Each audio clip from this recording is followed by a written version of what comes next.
हमारा टॉपिक चल रहा है लोदी वंश, जिसके अंतर्गत हम है वो बहलोल लोदी, सिकंदर शाह लोदी और नेक्स्ट सुल्तान यानी कि इब्राहिम लोदी के बारे में हम वो पढ़ रहे थे, जिसमें इब्राहिम लोदी की गृह नीति हम है वो डिस्कस कर चुके थे और जिसके अंतर्गत हमने अमीरों का दमन लास्ट टॉपिक किया था। आज हम इसी को कंटिन्यू करेंगे और देखेंगे विदेश नीति को। इब्राहिम लोदी की विदेश नीति अगर हम देखें तो सबसे पहले आता है ग्वालियर का दमन। इब्राहिम लोदी ने अपने पिता की इस ग्वालियर विजय करने की नीति को कार्यान्वित करने का निश्चय किया और ग्वालियर राज्य सल्तनत विरोधियों का आश्रय स्थल इस समय बना हुआ था। इब्राहिम के भाई राजकुमार जलाल ने भी आगरा से भागकर पहले ग्वालियर में ही शरण ली थी और सिकंदर लोदी को विफल बनाने वाले वीर राजा मान सिंह की मृत्यु हो चुकी थी। उसका उत्तराधिकारी पुत्र था विक्रमजीत, जो पिता के भांति पराक्रमी ही था और न योग्य था, उसमें पिता की भांति थी। इसलिए इब्राहिम लोदी ने एक शक्तिशाली सेना के साथ आजम हुमायूं शरवानी का ग्वालियर पर आक्रमण करने हेतु भेजा। शरवानी ने ग्वालियर दुर्ग की सख्त घेराबंदी की और मुख्य दुर्ग के समेत बादलगढ़ पर अधिकार कर लिया। विक्रमाजीत ने कुछ दिनों तक जो संघर्ष जारी रखा, बाद में उसने समर्पण कर लिया। उसने दिल्ली की अधीनता स्वीकार कर ली और इब्राहिम ने उसको ग्वालियर के बदले में शमशाबाद की जागीर प्रदान की। पानीपत के प्रथम युद्ध में विक्रमजीत इब्राहिम की सहायता करते हुए मारा गया और ग्वालियर विजय इब्राहिम की महानतम सफलता में से एक है। राणा सांगा के हाथों पराजित होना। इब्राहिम लोदी ने राजस्थान के प्रमुख राज्य मेवाड़ को जीतने का स्वप्न देखा और उस समय मेवाड़ पर विख्यात राजा राणा संग्राम सिंह यानी सांगा का शासन था, जो मालवा को अपने नियंत्रण में लाने के लिए प्रयत्नशील था और इब्राहिम भी मालवा को जीतना चाहता था, परंतु सांगा परास्त किए बिना मालवा पर अधिकार जमाना असंभव बात थी। जलाल का दमन करने के बाद इब्राहिम ने राणा सांगा के विरुद्ध कुछ किया। खटौली नामक स्थान पर दोनों के मध्य युद्ध लड़ा गया। इब्राहिम लोदी बुरी तरह से पराजित होकर दिल्ली भागा था। राणा सांगा को इस युद्ध में अपना एक बाजू खोना पड़ा। एक तीर ने उसे लंगड़ा बना दिया। 1518 ईस्वी में इब्राहिम ने एक शक्तिशाली सेना मेवाड़ पर आक्रमण करने के लिए भेजी, परंतु इस बार भी राजपूतों ने शाही सेना को परास्त करके खदेड़ दिया।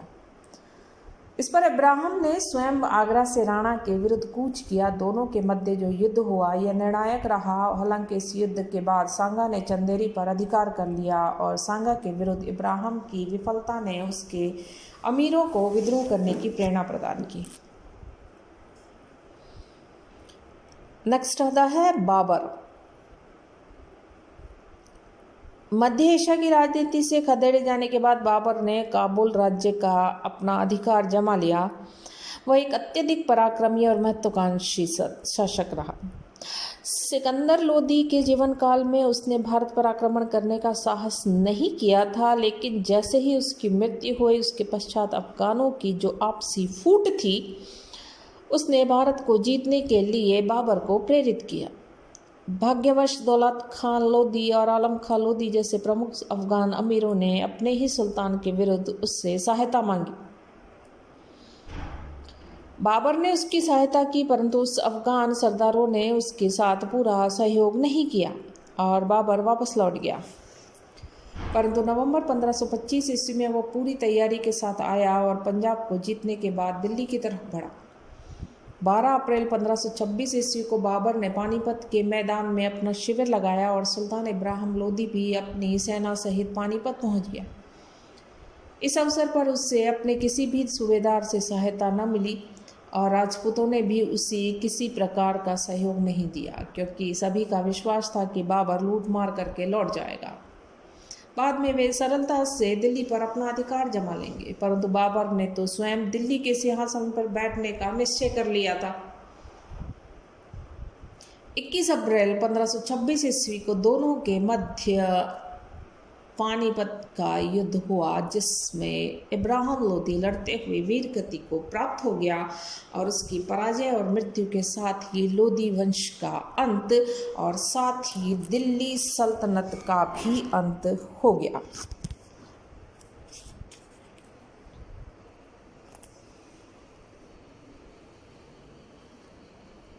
हम नेक्स्ट देखेंगे दिल्ली सल्तनत के पतन के कारण।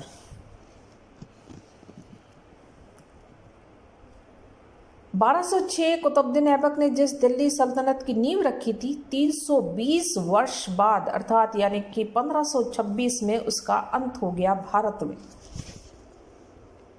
ऐसे कौन से कारण रहे जिससे दिल्ली सल्तनत के पतन हुआ?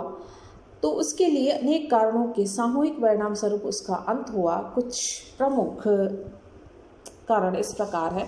उसमें सबसे पहले आता है उत्तराधिकार का नियम। दिल्ली सल्तनत के तुर्क तथा अफगानों में उत्तराधिकारी का कोई निश्चित और सर्वमान्य नियम नहीं था। मृत सुल्तान का बड़ा लड़का ही उसका उत्तराधिकारी बने यह आवश्यक नहीं था। उसके परिवार का ही कोई व्यक्ति सिंहासन पर बैठे यह भी जरूरी नहीं था। इस्लामी सिद्धांत के अनुसार कोई भी मुसलमान जन्म तथा स्थिति के भेदभाव के बिना सुल्तान होने का अधिकारी होता है, बशर्ते ये कि वह योग्यता एवं शक्तिशाली हो और अपने अन्य प्रतिस्पर्धियों को परास्त करने की क्षमता रखता हो। परिणाम स्वरूप प्रत्येक महत्वाकांक्षी व्यक्ति, चाहे वह सुल्तान का पुत्र हो, भतीजा हो, सूबेदार हो या फिर सेनापति, सिंहासन प्राप्त करने की आकांक्षा रखता था। इल्तुतमिश, जलालुद्दीन खिलजी, गयासुद्दीन तुगलक, खिजर खां और बहलोल लोदी आदि का राजवंश से कोई विशेष संबंध न था। वे सभी प्रांतीय सूबेदार थे और सिंहासन प्राप्त करने में सफल रहे। सल्तनत काल में होने वाले अनेक विद्रोहों के मूल में भी सिंहासन हथियाने की भावना ही रही थी। दूसरा कारण रहा सत्ता के लिए संघर्ष। सल्तनत के पतन का मुख्य कारण सत्ता के लिए संघर्ष रहा।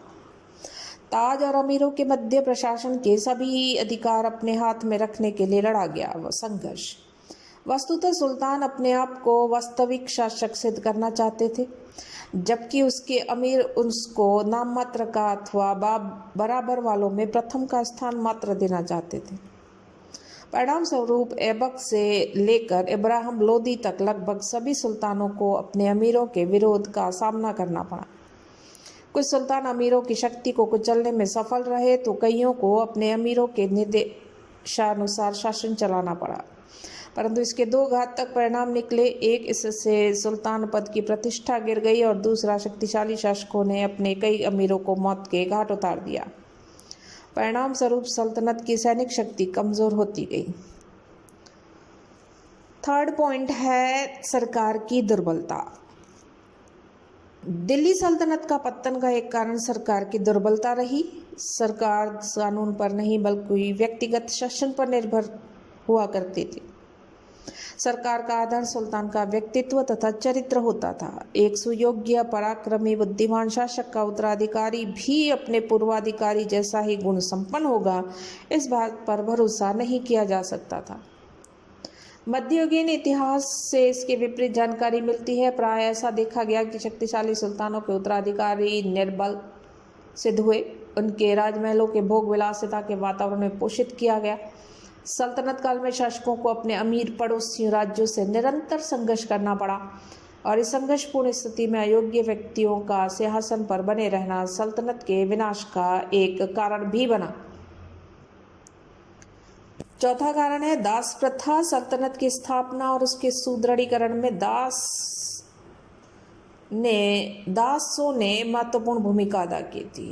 ऐबक हो, इल्तुतमिश अथवा बलबन जैसे योग्य शासक भी दिए, परंतु इसके बाद इसमें तेजी से पतन हुआ। खलजियों के शासनकाल में मलिक काफूर और खुसरो जैसे योग्य दास हुए, परंतु उसमें स्वामी भक्ति का सर्वथा अभाव। काफूर ने अपने स्वामी को जहर देकर मार डाला और कई राजकुमारों को अंधा कर दिया। खुसरो ने भी अपने स्वामी की हत्या करके सिंहासन को हस्तगत कर लिया। फिरोज के समय में इन दासों की संख्या लाख से भी अधिक थी।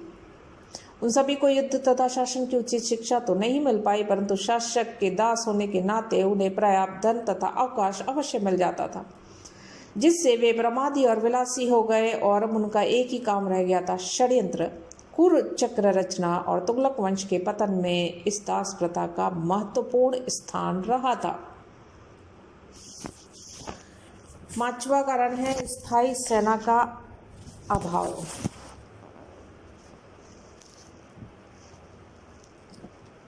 दिल्ली के अधिकांश सुल्तानों के पास स्थायी सेना का अभाव रहा। अलाउद्दीन खिलजी ने इसकी आवश्यकता और महत्व का अनुभव कर स्थायी सेना की नींव रखी, परंतु उसके उत्तराधिकारियों ने जानबूझकर इस संगठन को छिन्न भिन्न हो जाने दिया। परिणाम ये निकला कि उन्हें फिर से अपने अमीरों के सैनिक दस्तों पर निर्भर होना पड़ा।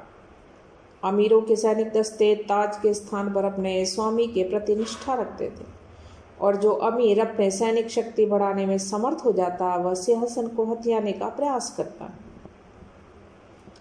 दूसरा दोष अमीरों के सैनिकों का ठीक से प्रशिक्षित न होना था, उनमें अनुशासन की भी कमी थी। इन दोषों के परिणाम स्वरूप सैनिक शक्ति का आधार ही निर्बल पड़ता चला गया। फिरोज तुगलक ने सैनिक सेवा को वंशानुगत बनाकर रही सही शक्ति नष्ट कर दी। अब सेना में पहले जैसा उत्साह, अनुभव और जी जान से लड़ने की प्रवृत्ति समाप्त हो चुकी थी।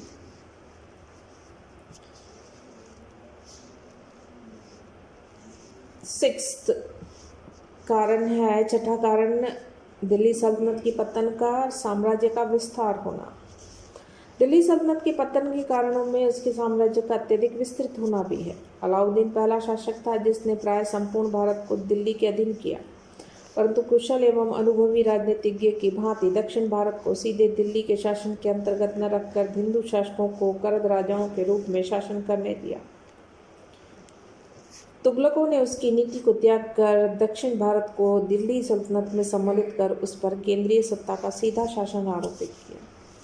इससे सुदूर दक्षिण के महत्वाकांक्षी अमीरों को स्वतंत्र राज्यों की स्थापना की प्रेरणा मिली, और मोहम्मद तुगलक के शासनकाल में ही सल्तनत का विघटन होना शुरू हो गया। और उसके बाद यह प्रवृत्ति इतनी तेजी से बढ़ी कि उसके अंतिम उत्तराधिकारी का शासन दिल्ली से पालम तक ही सीमित रह गया। अंतिम 7वां कारण यदि देखें तो उसके अन्य कारणों में हम देखेंगे कि दिल्ली सल्तनत के पतन के लिए अन्य कारणों में सुल्तानों की हिंदुओं के प्रति असहिष्णुतापूर्ण नीति और हिंदुओं का प्रतिरोध, मंगोल आक्रमण, जन कल्याण के प्रति उपेक्षापूर्ण नीति, राजनीति में उलेमाओं का हस्तक्षेप, जागीर प्रथा आदि कारण महत्वपूर्ण रहे। अधिकांश सुल्तानों ने बहुसंख्यक हिंदुओं के प्रति संकीर्ण और असहिष्णुता की नीति का पालन कर बहुसंख्यक हिंदुओं की सहानुभूति, सहयोग और समर्थन खो दिया। दूसरी तरफ हिंदुओं ने भी समय समय पर अपनी स्वतंत्रता को पुनः प्राप्त करने का प्रयास किया। परिणाम ये निकला कि अधिकांश सुल्तानों को उनके साथ निरंतर संघर्ष करना पड़ा, जिसका प्रभाव उनकी सैनिक शक्ति पर पड़ा। इसी प्रकार मंगोल आक्रमण ने भी मोहम्मद तुगलक तक के सुल्तानों को परेशान किया। उनका दमन करने के लिए दिल्ली सल्तनत को अत्यधिक जन धन की हानि उठानी पड़ी, और तैमूर के आक्रमण ने भी केंद्रीय शक्ति को मृतप्राय बना दिया। उसने जो नरसंहार किया और लूटमार में जितना धन वो ले गया उसकी पूर्ति नहीं हो पाई। और अंतिम कारण अगर हम देखें तो वह है पानीपत का प्रथम युद्ध, जो कि बाबर और इब्राहिम लोदी के मध्य लड़ा गया, जिसमें लोदी वंश का शासक इब्राहिम लोदी, जो कि दिल्ली सल्तनत का सुल्तान था, उसकी पराजय हुई और मृत्यु हुई। और साथ ही साथ दिल्ली सल्तनत का पानीपत के प्रथम युद्ध के पराजय के साथ ही अंत हो गया।